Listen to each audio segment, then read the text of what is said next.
Documentos del gobierno americano mantenidos en secreto por 4 décadas revelaron que México fue una pieza importante en los planes de Hitler. Pero ¿cuál podría ser el interés de los nazis en un país latinoamericano? Alemania requería de petróleo para poder fabricar a gran escala su material bélico. México, de alguna manera, era el punto central para ir hacia Sudamérica y hacia Norteamérica. El Tercer Reich se infiltró en todos los niveles de la sociedad mexicana. Mientras México estuvo neutral, la Ciudad de México era un hervidero de espías. Para los mexicanos el imperio del mal era Estados Unidos y no a la Alemania nazi. La mayoría de los funcionarios mexicanos que participaron en este contrabando de materias primas hacia Alemania fueron amantes de Hilda Kruger.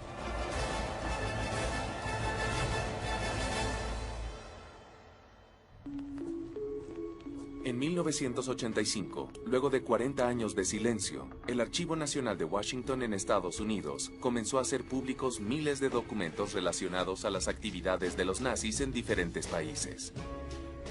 La investigación de estos archivos revela una red de personajes, noticias sorprendentes y rutas secretas que demuestran que México fue una pieza importante en los planes de Hitler. Las reivindicaciones con respecto a territorios que pertenecieron a Alemania fueron temas que capitalizó Hitler desde 1933, cuando se convierte en primer ministro, y que le sirven a él para conseguir que empiece Alemania a surgir como una potencia nuevamente muy fuerte.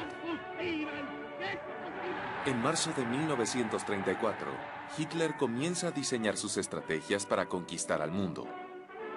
Y en esos planes, México tiene un papel muy importante.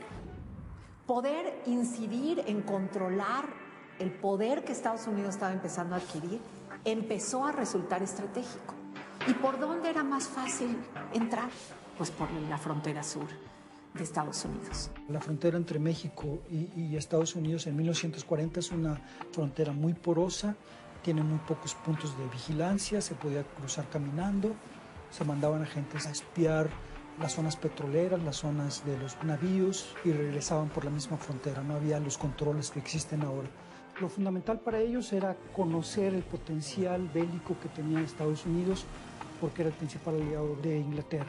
Y la segunda cuestión importante para Alemania eran los recursos naturales que tenía México. Alemania no tiene petróleo, nunca tuvo petróleo propio. El petróleo mexicano se convierte en una materia prima estratégica para ellos. El primer intento del Tercer Reich para establecerse en México es a través de la prensa. Un punto fundamental que aprovecharon los alemanes en cuanto pusieron su oficina de prensa en México en 1933 fue comprar los medios impresos y suscribirlos prácticamente a precio gratuito a las agencias alemanas de prensa. Estos medios eran financiados por parte de la oficina de prensa alemana dirigida por Arthur Dietrich. Bueno, está bien, lo voy a intentar. Arthur Dietrich era el encargado en la embajada alemana de los asuntos de comunicación y aprovechó el puesto precisamente para meterse en los medios de comunicación y tratar de influir a través de ellos. Era un personaje, verdaderamente Arthur Dietrich era un personaje digno de una película.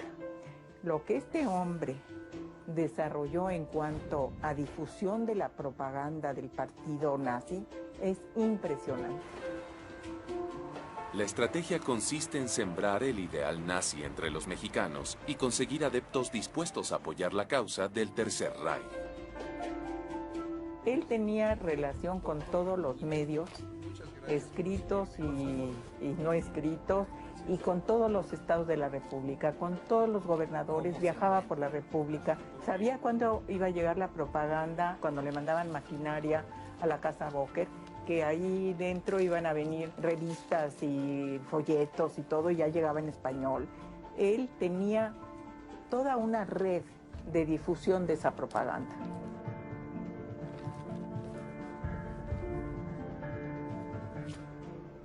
Existe constancia absoluta de que los dos más importantes diarios, Excelsior y El Universal, habían vendido planas completas a la oficina de propaganda alemana para que publicaran y exaltaran el régimen nazista, y también compraron plumas mercenarias. Entre 1933 y 1941 hubo propaganda a todos los niveles e incluso el financiamiento discreto de una revista que pretendía ser de alta cultura, como la revista Timón de Vasconcelos. Vasconcelos se volvió un furibundo antigringo al grado de lanzarse a los brazos de los nazis. Hay un Vasconcelos pro-nazi y antisemita, antijudío. Por un nuevo mundo, por el triunfo de un nuevo orden. Salud, salud.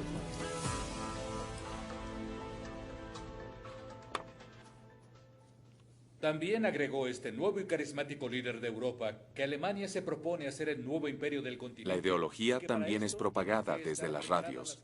La XCW era la estación más conocida de México que transmitía para toda Latinoamérica, y su propietario era el empresario Emilio Azcárraga. Las estaciones de Emilio Azcárraga no se puede decir que eran estaciones 100% nazis, eran más bien simpatizantes de los alemanes, ¿no? Y simpatizantes en general de lo que estaba haciendo Alemania. Fueron utilizadas por espías que trabajaban mandando información cifrada a través de mecanismos como, por ejemplo, mandar ciertas frases a través de comerciales entre canciones, previo acuerdo que existía con Berlín para que esas frases fueran posteriormente conjuntadas y desclasificadas para decir que llevaban un mensaje. Sin embargo, el mito de la presencia nazi en las radios es una gran interrogante, ya que no ha quedado registro de las grabaciones de aquella época. A principios del año 1938 ocurre un hecho que favorecería aún más los planes del Führer en México. En marzo de 1938, el presidente Lázaro Cárdenas nacionaliza el petróleo, provocando el boicot de Inglaterra y Estados Unidos, quienes hasta entonces comercializaban la mayoría del crudo mexicano. Entonces no se puede exportar petróleo a Estados Unidos, no se puede exportar a Inglaterra, no se puede exportar a los mercados tradicionales, pero quedan abiertos los no tradicionales. Uno de esos mercados es Alemania. Alemania requería de petróleo, Alemania requería de materias primas para poder fabricar a gran escala su material bélico, desde portaaviones, tanques y desde luego para surtir su maquinaria militar con petróleo. Tuvieron que tomar una decisión que políticamente no era la que el general Cárdenas hubiese querido tomar, que era venderle petróleo al eje. Y lo hicieron, y sí lo hicieron. El 1 de septiembre de 1939, Alemania invade Polonia, como respuesta a un ataque polaco simulado en un puesto fronterizo alemán. De esta manera, comienza en Europa la Segunda Guerra Mundial.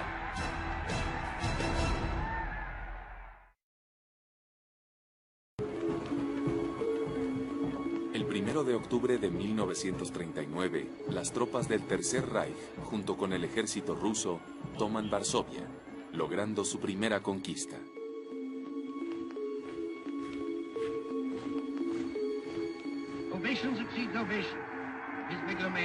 Cuando los alemanes demostraron que su ejército era una máquina extraordinaria, pues exaltó entre los mexicanos esos sentimientos de admiración para Alemania, para el soldado alemán, para el ejército alemán. Y evidentemente los nazis se beneficiaron e intentaron montarse sobre ese sentimiento. Después de la expropiación petrolera, los odios nacionales están dedicados al imperio que tienes enfrente y no al que tienes a lo lejos. Y este sentimiento sí popular y sí enraizado por abajo hace que a una población que desconoce qué es el nazismo le resulte simpático aquel que combate a tus enemigos históricos. Para los mexicanos el imperio del mal era Estados Unidos y no a la Alemania nazi. En aquella época, esto yo también lo recuerdo como una de mis vivencias infantiles, haber asistido al cine y haber visto salir en algunas de las imágenes del noticiero Movietón, que era el noticiero que entonces todo el mundo veía o obligatoriamente veía en los cines, ¿sí? Cuando aparecían las figuras de Hitler, la gente aplaudía. Con el comienzo de la guerra, los Estados Unidos decide presionar al gobierno de Lázaro Cárdenas para que controle las actividades de los nazis en su territorio. El gobierno mexicano, concretamente el 11 de junio de 1940, podemos decir que acabó de tajo con la propaganda alemana en México. Decidió expulsar a Arthur Dietrich, decidió cerrar el semanario Timón y además amenazó a todos los medios de comunicación mexicanos a tomar represalias contra ellos si seguían apoyando al Eje. Prácticamente los medios de comunicación en México tuvieron que alinearse con los Estados Unidos y con los británicos.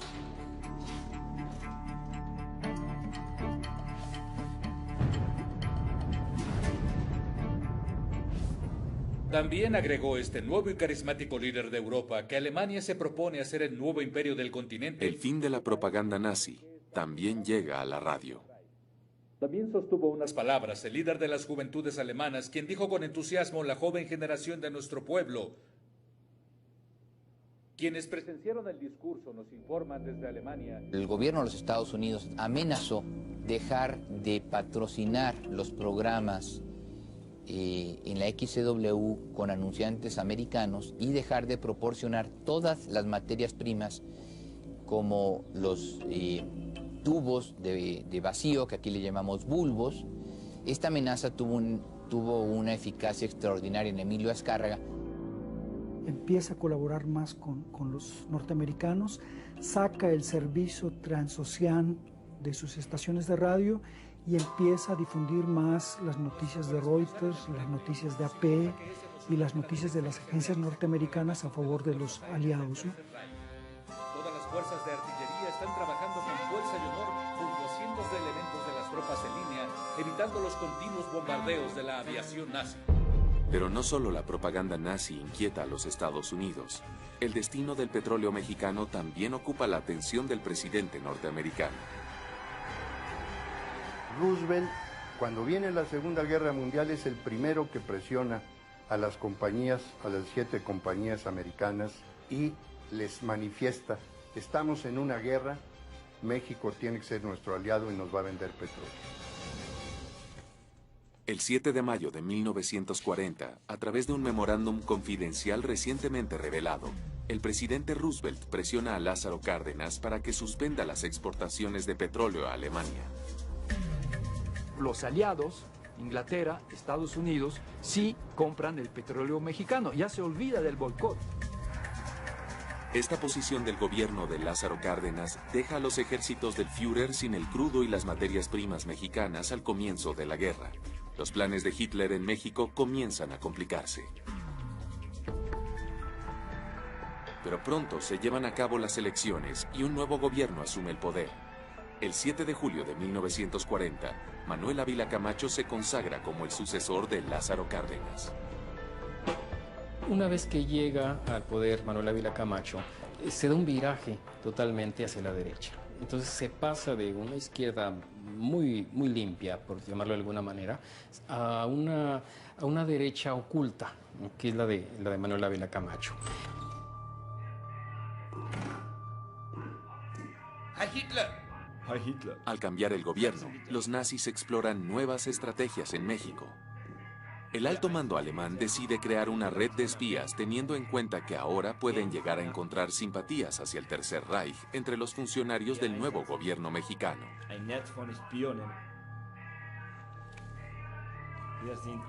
¿Por qué en México es donde se iba a establecer la red de sus agentes nazis? Por su cercanía con los Estados Unidos, por la entrada a este país, y también porque México de alguna manera era el punto central para ir hacia Sudamérica y hacia Norteamérica, en todos los sentidos.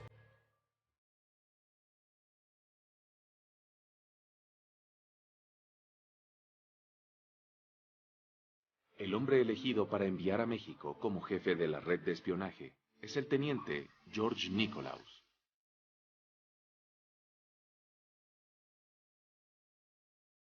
George Nikolaus era un oficial del ejército alemán que en 1940 estaba alrededor de los 42 años.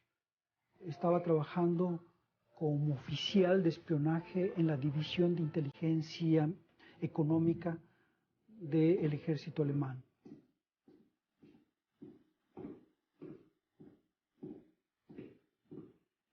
George Nikolaus llega a México el 30 de marzo de 1940. Entra al país bajo la identidad de un cobrador de la Blaupunkt Radio Company, una empresa de electrodomésticos alemana. Los planes que él traía eran planes que se habían conformado en Alemania. Llevar la propaganda y llevar todas las ideas nacionalsocialistas a todo el mundo.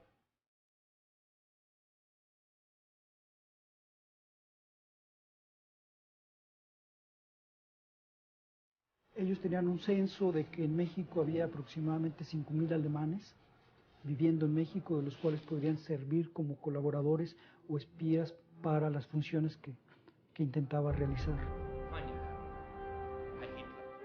Para poder enviar la información a Berlín, el servicio de inteligencia alemán instruye a Nikolaus en el uso de diferentes métodos secretos de comunicación. El más efectivo es, sin duda, el del micropunto. Lo que hicieron los alemanes fue reducir la información que tenían que mandar, de tal forma que en el punto de la I pudiera caber toda una página de un periódico. Los documentos son fotografiados con una cámara en miniatura de alta precisión. Así se obtiene una foto cuadrada del tamaño de un sello de correo. Esta imagen se vuelve a fotografiar a través de un microscopio invertido. El resultado es una foto infinitamente pequeña del tamaño de un punto, que luego puede ser ubicada en cualquier lugar del documento.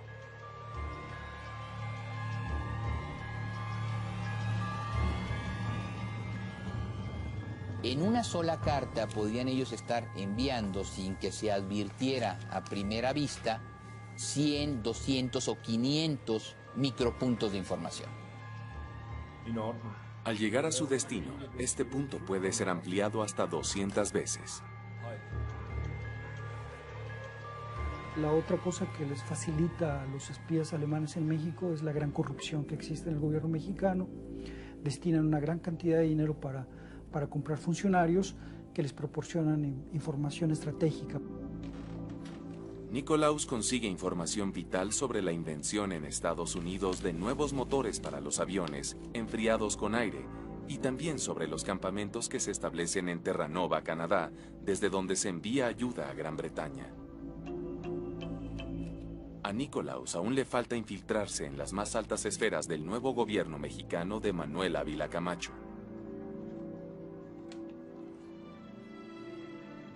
Es entonces que entra en escena una bella actriz alemana de tan solo 27 años.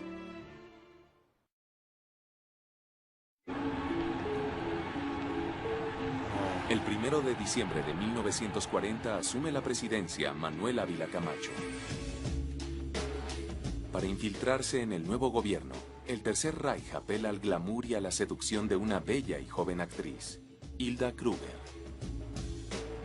En su juventud empieza a estudiar teatro, tiene ambiciones de actriz, empieza a incursionar en el cine del Tercer Reich.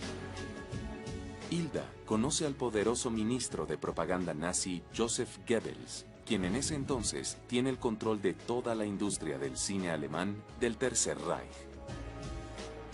Ella entra en contacto con Goebbels a través de las casas con las que filma y en poco tiempo Goebbels la convierte en su amante. Durante un buen tiempo están en una relación hasta que la esposa los descubre.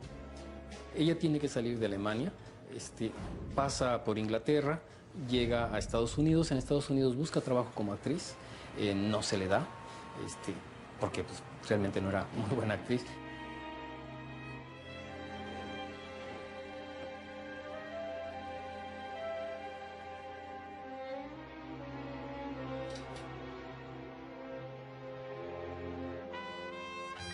El embajador de Alemania en San Francisco la recibe en Los Ángeles y la empieza a involucrar con círculos nazis que operaban en Hollywood. A principios de 1941, desde Alemania, Hilda Kruger recibe una orden del alto mando del Servicio de Inteligencia alemán. Debe ir a México para apoyar el trabajo de la red de espionaje de Nikolaus.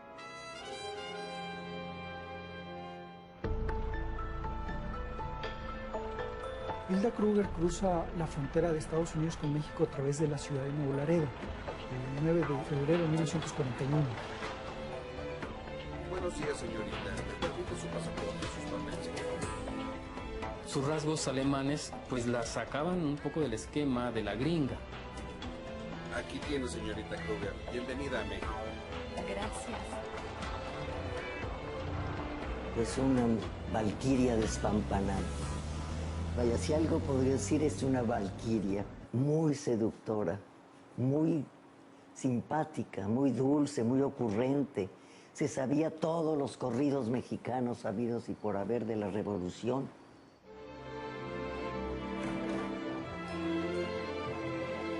Gracias. Señorita Kruger. Es usted muy amable. Pase por aquí, siéntase como en su casa. Es una muy bonita fiesta. Nada podría ser mucho. Ella fue más famosa en todo caso por las camas de los políticos por las que pasó que por las películas que realizó. Hilda Kruger los conoce muchas veces a través de las fiestas a las que asistía. Entonces obviamente encontraba el personaje adecuado y se pegaba a él. Propongo un brindis por la señorita Kruger, que esté con nosotros mucho tiempo. Se convierte en amantes del subsecretario de Hacienda, que es Ramón Beteta. Es un hombre importante en las finanzas. Posteriormente se hace amante del secretario de Gobernación, Miguel Alemán Valdés, que la convierte en prácticamente su amante privada más importante.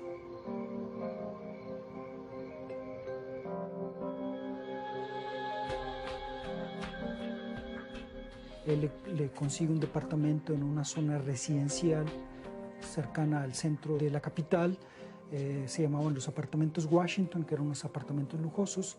Los agentes de la embajada que lo vigilan a Miguel Alemán dice que llegaba a la casa de Kruger a las 11 de la noche. Se quedaba ahí hasta las 4 de la mañana.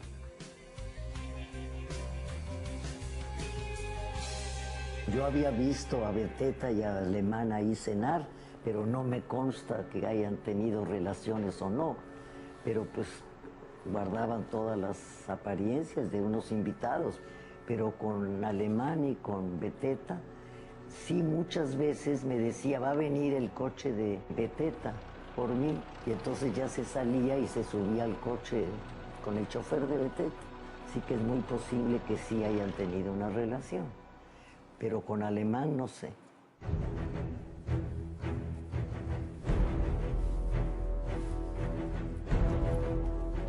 Kruger básicamente hace que pues, toda la información que está generando el gobierno mexicano sea conocida por los espías alemanes.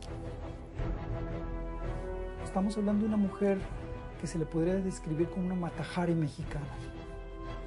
Su función primordial era el servir de enlace para lograr el ingreso de muchos compañeros de ella, alemanes, nazis, al país. En algunos documentos se ha señalado que ella logró que ingresaran por lo menos unos 300 agentes nazis.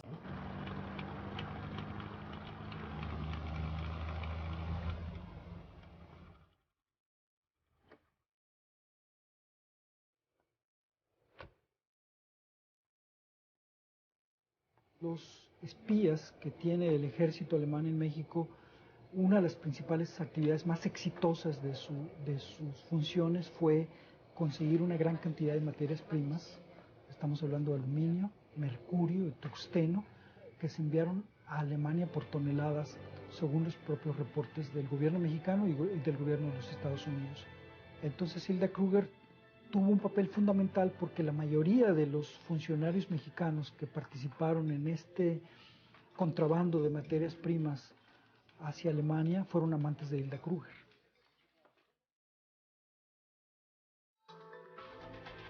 Hilda Kruger, actriz y espía alemana, demuestra ser la mejor arma del Tercer Reich en México, infiltrándose en las altas esferas del gobierno.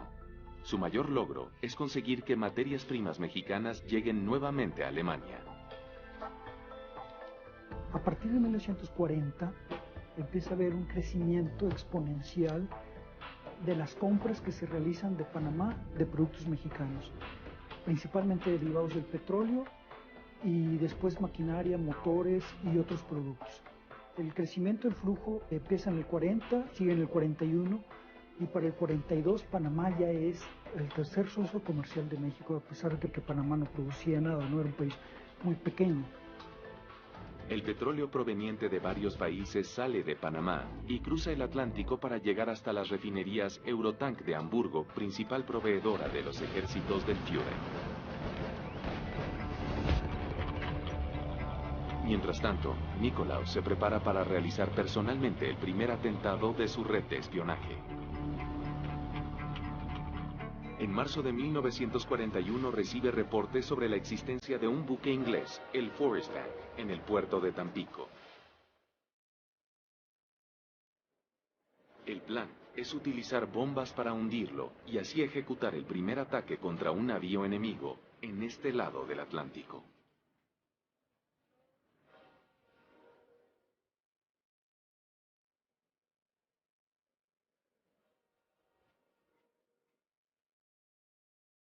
En sus memorias, George Nikolaus cuenta cómo hicieron el atentado, ¿no? Platica que llegaron varios al puerto de Tampico.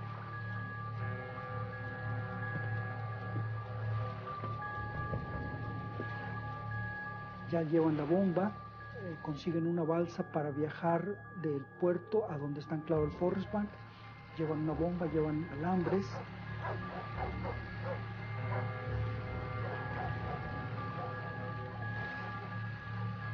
Cuenta que es una noche oscura, que el agua está aceitosa, que están viendo la proa del Forest Bank a los guardias, el cañón artillado del barco. Empiezan a trabajar conjuntamente para amarrar la bomba con alambres a la hélice y la idea es que la programan para que explote 5 días después que haya salido y que esté en alta mar el buque.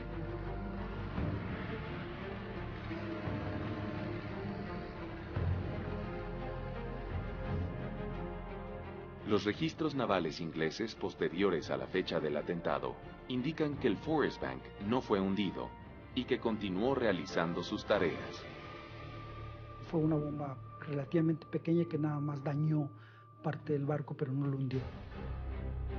En Monterrey, otro grupo de espías nazis que respondía a Nikolaus trabajaba a lo largo de la frontera con Estados Unidos. Su líder es un empresario mexicano de origen alemán, Guido Otto Moebius. Mi padre nació aquí en Monterrey, pero fue llevado a Alemania durante, pues yo creo que tendría escasamente unos 10, 11 años cuando fue llevado a Alemania.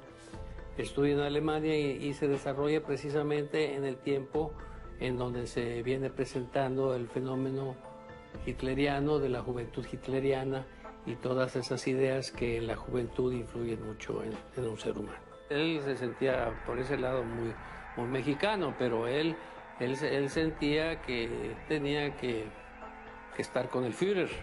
Estuvo 2 años antes de venirse a Monterrey a tomar el puesto de mi abuelo, que falleció en 36 de las fábricas Apolo, había estado él. Por sus grandes recursos económicos, Moebius logra ayudar a la red de espías nazis en varios frentes. Hereda su emporio.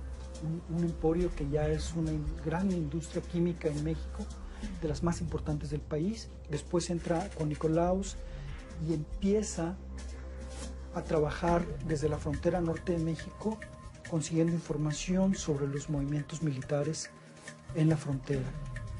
Como es un empresario muy rico, tiene una antena propia, una antena de radiotransmisión muy poderosa que alcanzaba hasta Alemania.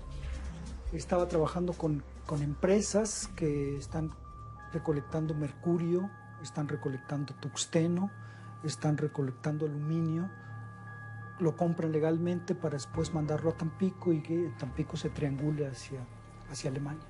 Se vendían tambos de petróleo que llevaban adentro cargamentos de mercurio, que eran llevados por los pequeños barcos pesqueros que parecían inofensivos, depositaban estos en la isla del Socorro y ahí llegaban los submarinos, la rescataban y se lo llevaban para darle los fines bélicos que tanto Japón como Alemania necesitaban. En ese momento, el sorpresivo final de la alianza entre dos países en Europa tiene consecuencias fatales para la red de espías nazis en México.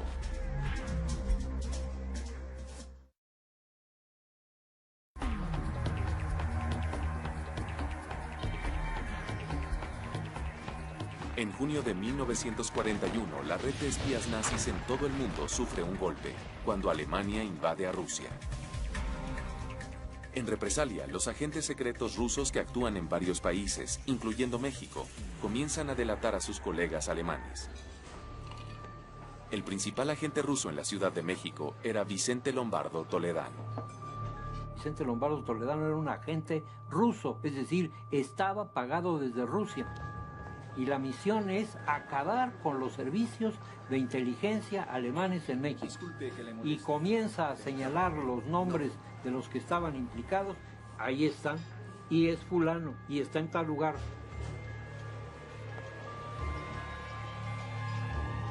Y entonces comienzan las detenciones y comienzan las extradiciones. Ahí están, alcáncenlos y córtenles el paso.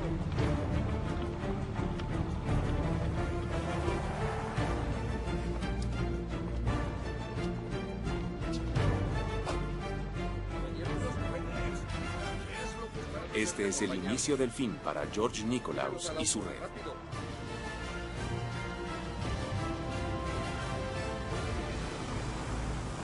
El 7 de diciembre de 1941, los japoneses atacan Pearl Harbor y los Estados Unidos entran de lleno en la Segunda Guerra Mundial. Las agencias norteamericanas de noticias informan que hace instantes la Armada Imperial Japonesa ha bombardeado la isla de Hawái, perteneciente a los Estados Unidos de Norteamérica. Sin previa declaración de guerra, el Imperio japonés lanzó centenares de aviones bombarderos y lanzatorpedos sobre la bahía de Pearl Harbor, donde estaba afincada la flota del Pacífico de la Armada de los Estados Unidos. El México que vivía en el Pacífico sufrió una tremenda psicosis porque el 8 de diciembre de 1941, un día después del ataque, el embajador japonés en México dice: una vez que hemos derrotado a la flota naval en Pearl Harbor, atacaremos Estados Unidos atravesando México.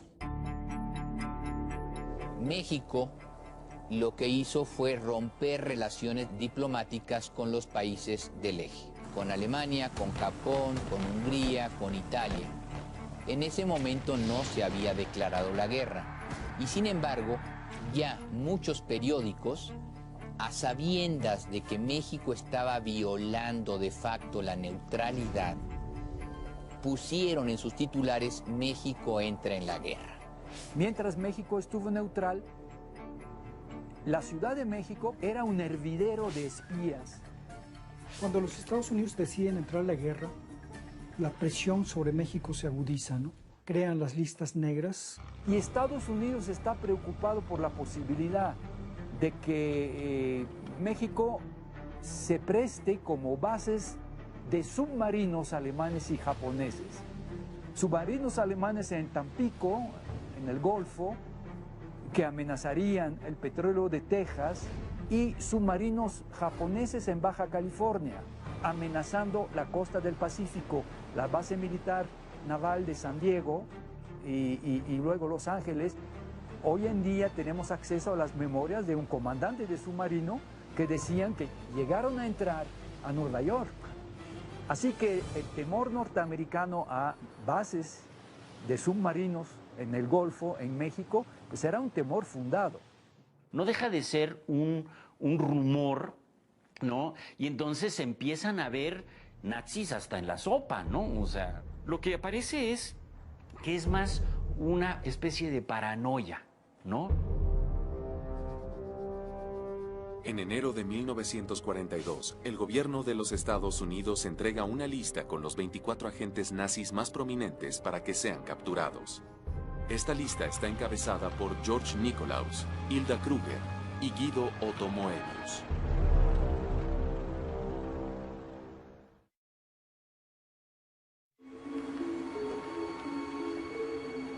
El día 20 de enero de 1942, después de recibir una lista de captura de los agentes nazis que operan en México, el presidente Manuel Ávila Camacho emite un decreto por el cual permite a los barcos, aeronaves y tropas estadounidenses el uso de los puertos mexicanos.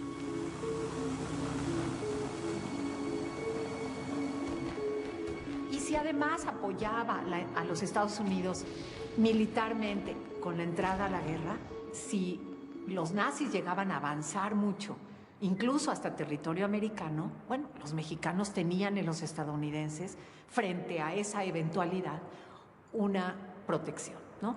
Las presiones del gobierno de los Estados Unidos obligan al gobierno mexicano a que actúe contra George Nikolaus, que es detenido el 28 de febrero, y paralelamente empiezan a capturar también una serie de sus colaboradores y otros espías que estaban actuando en México. Ese es el fin de él como jefe de operaciones de las actividades del ejército alemán en México. Va a tener que acompañarme. Siga, teniente, por favor.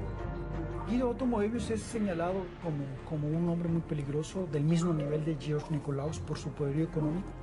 Es capturado después de George Nikolaus. El gobierno de los Estados Unidos pide que lo expulsen y que lo envíen a Alemania.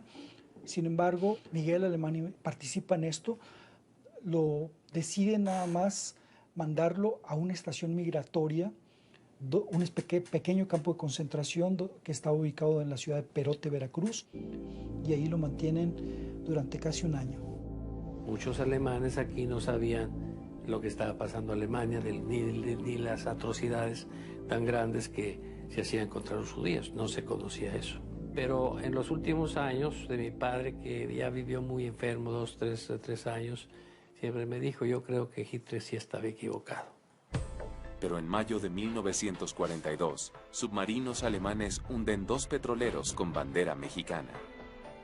Tras el hundimiento de estos buques, el gobierno mexicano reclama al alemán, este nunca le contesta, y entonces termina por ser declarado el estado de guerra. México no declara la guerra a Alemania, declara el estado de guerra. Surgió un enorme patriotismo en México que despejó a partir de entonces las simpatías hacia Alemania. El 25 de mayo de 1942, el presidente de México declara la guerra. En ese momento, ya poco queda de la red de espías en el suelo mexicano. La mayoría de ellos o se van o van a parar al campo de concentración de la fortaleza de Perote a partir de ese momento y hasta 1946-47. El presidente Roosevelt viene a México a refrendar los nuevos acuerdos, ya que el gobierno de México empieza a colaborar más con los Estados Unidos, acuerda de reunirse en Monterrey, y ya en la reunión de Monterrey, el traductor de ese intercambio de ideas entre Ávila Camacho y Roosevelt es el teniente coronel Roberto Trawitz Amezawa. Roberto Trawitz Amezawa es uno de los pocos agentes de la red de espías de Nikolaus que no es descubierto. Entonces esa historia tiene una cuestión trágica para el momento, pero ahora es cómica, ¿no? El hombre que lo está traduciendo, la conversación entre uno y otro, es un agente de las redes de Nikolaus. Roberto Trawitz Amezawa jamás es descubierto como espía y sus actividades quedan al descubierto cuando se abren los archivos en Washington en el año 1985. En menos de 2 años, los espías nazis que trabajan en México logran enviar al ejército de Hitler en Alemania materias primas y petróleo. Hitler tuvo siempre una percepción de México como un territorio interesante. Y entonces Hitler dijo, si este territorio fuera administrado por Alemania, se convertiría en el país más rico del mundo. O sea, Hitler siempre pensó que él podría ser un factor para lograr una transformación del país. La presión de los Estados Unidos logra que la red de espías fuera totalmente desarticulada. Sin embargo, queda pendiente la captura de un agente importante, Hilda Kruger.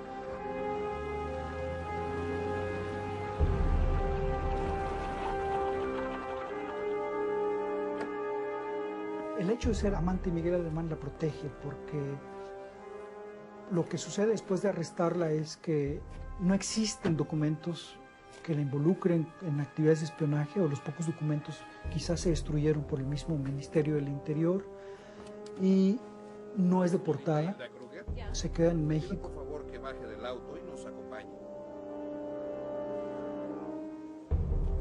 Acompáñenos por aquí. Ya hablaremos luego.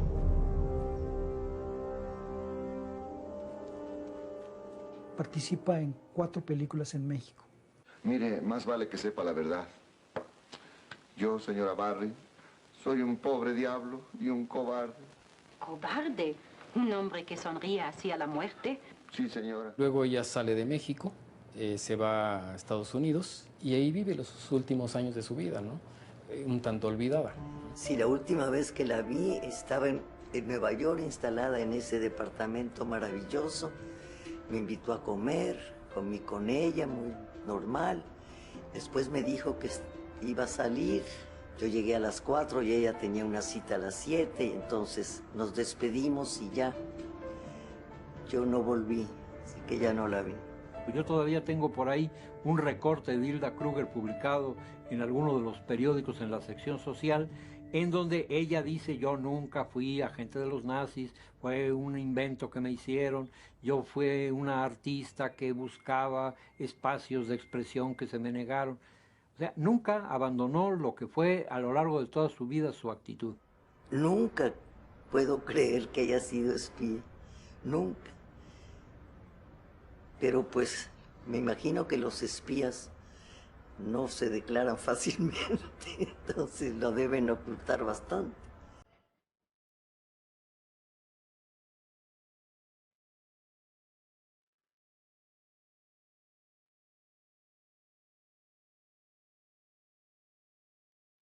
Aún se hallan ocultos muchos misterios sobre la actuación de los nazis en México dentro de los documentos secretos que poco a poco se irán desclasificando en todas partes del mundo.